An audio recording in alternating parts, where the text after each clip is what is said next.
old coffee jar into a very goth moss wall. The first step is going to be adding some substrate. As you can see, when moist and compacted, the substrate remains vertical. Next, we're going to be adding in a hardscape, which is real bones that I found when releasing some animals. I do not know what kind of bones they are, and they are adhered to the stick with glue and a little bit of substrate on top of the wet glue so that it looks, like there's not glue there. Now that that's in, as you can see, we added a little bit of extra substrate to hopefully help it adhere. It's going to do this through some compaction and suction and stuff like that. Anyways, next we got to start adding in some moss. Now that the moss is in, the additional compaction of the substrate should help permanently adhere the hardscape to the vertical orientation. The minor gaps will be filled in when the moss grows.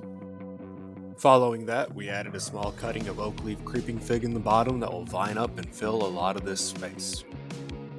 Next is everyone's favorite part, which is adding the springtails, which will help eat mold and detritus. There's a little bit of moisture in here, probably a little bit more than I would normally like, but sure, who cares? It gets them in easier.